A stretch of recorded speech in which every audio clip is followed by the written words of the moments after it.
Hi, my name is Michael Jordan, and I am excited to teach you how to play basketball. Are you excited? Of course you are! I am Michael Jordan.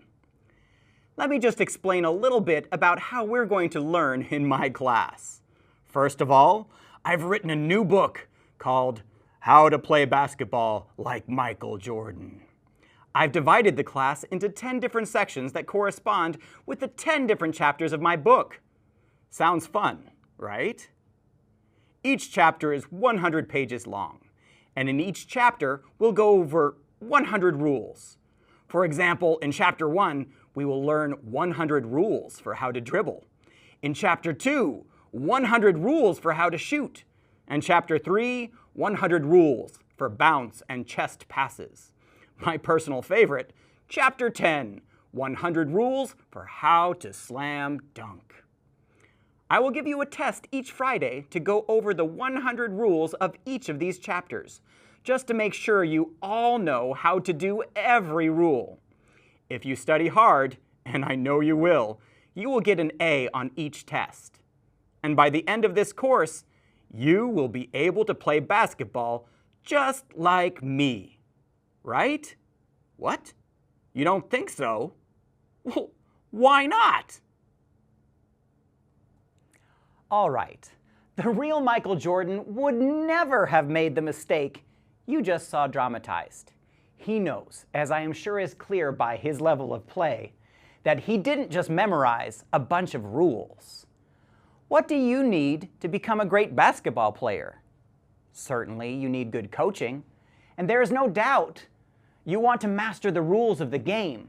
But the word that probably came to your mind by watching fake Michael Jordan is the word practice.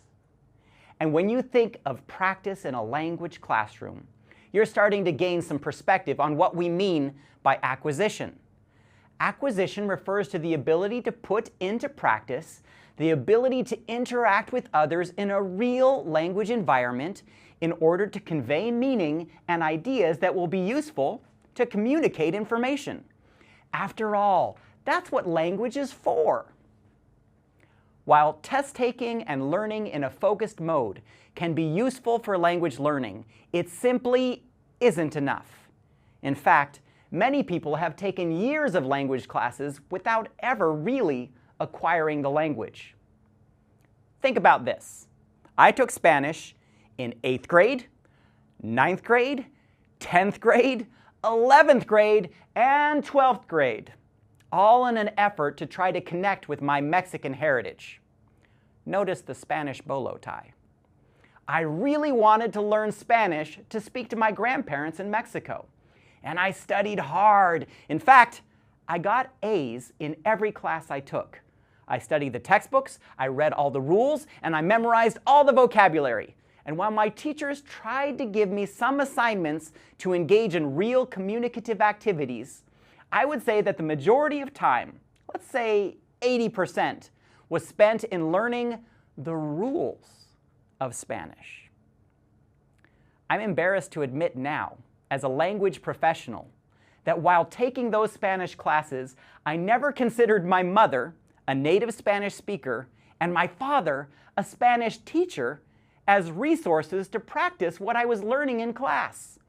In fact, I never connected the classroom as a place where I learned anything that connected to the real world. What a wasted opportunity and a lack of understanding. So your job as a teacher is to not only teach language through grammar rules, drills, and worksheets, but to encourage students to have opportunities to practice the rules and language you give them. And not just once, but many times. Just like basketball, acquired skills are those that fade over time, meaning that if you don't use it, you lose it. And just because you teach it doesn't mean they learn it. Learning the skills to actually use language comes through practice. Perhaps a simple rule of thumb to help you combat the problem of practice is the 80-20 rule. The 80-20 principle suggests that practice should be the majority of what is learned in class, 80%. whereas 20% of the time, you can flip to that zoom lens mode, provide instruction and details that will allow them to focus in on things they have not yet noticed or seen. In this way, you can certainly see that language is basketball, and you are the coach. Yet another metaphor to store away and help you understand some of the fundamental principles in Teach English Now. In the next video, we'll help guide you to see some of the best ways to engage students in deliberate practice. Thanks for watching.